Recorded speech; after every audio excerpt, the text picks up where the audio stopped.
Hello అండి. ఏందిరో స్టార్టింగే తాలింపు చూపిస్తుంది అనుకుంటున్నారా? ఇలాంటి తాలింపు కాదు మరి. నేతితో తాలింపు పెడితే వీధంతా స్మెల్ రావాల్సిందే. పచ్చడి కూడా అంతే టేస్టీగా ఉంటుంది.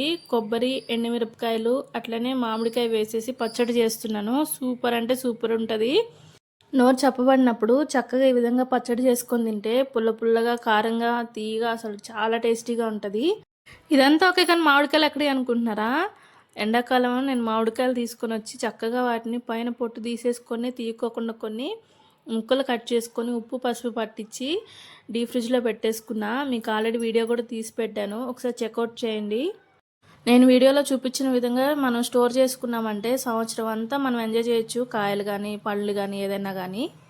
ఇప్పుడైతే చట్నీ ప్రాసెస్లోకి వెళ్ళిపోదాం. కొంచెం ఆయిల్ వేసుకొని దాంట్లో ఎండుమిరపకాయలు సగానికి తుంచుకున్నవి వేసుకొని చక్కగా వేపుకోవాలి. అవి ఆరేలోపు ఇంకో సైడు కొబ్బరి అట్లనే మామిడికాయ మనం తురుముకోవాలి. తురిమే ఓపిక లేదు, టైం లేదు అనుకుంటే కచ్చా పచ్చగా మిక్సీ పట్టుకొని పక్కకు పెట్టేసుకోవాలి. ఇలా ఒకసారి ట్రై చేయండి, కంపల్సరీ ఎలా వచ్చిందో కమెంట్ చేయండి. ఇలానే కాకుండా పచ్చిమిర్చి కూడా వేసుకొని చేసుకోవచ్చు చట్నీ, చాలా బాగుంటుంది.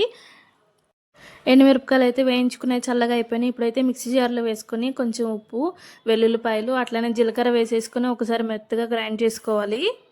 తక్కువ ఇంగ్రీడియంట్స్ వేసుకొని చాలా తక్కువ టైంలో చాలా టేస్టీగా రెడీ చేసుకోవచ్చు. ఈ విధంగా ఫాలో అయితే ఇంట్లో పూజలు చేసుకున్నప్పుడు టెంకాయలు వృధాగా అట్లనే వేస్ట్ అయిపోతాయి కదా, అలాంటప్పుడు రకరకాలుగా చేసుకొని మనం హ్యాపీగా ఎంజాయ్ చేయొచ్చు. పచ్చి కొబ్బరి మనకి ఒంటికి చాలా మంచిది.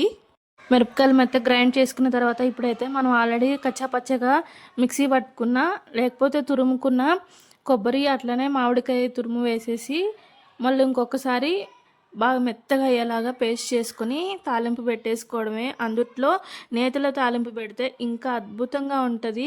మనకు నెయ్యి అవైలబుల్గా లేకపోతే నూనెతో అయినా తాలింపు పెట్టుకోవచ్చు. ఒక చుక్క కూడా నీరు వేయకోకుండా కొంచెం ఓపిక్గా చేసుకుంటే చాలా మెత్తగా అవుతుంది, చాలా బాగుంటుంది. తాలింపు పెట్టడానికి కూడా ఎక్కువ ఇంగ్రీడియంట్స్ వేయలేదు, జస్ట్ కొంచెం నెయ్యి అట్లనే జీలకర్ర ఆవాలు దాంతోపాటు కరివేపాకు మాత్రమే వేసాను.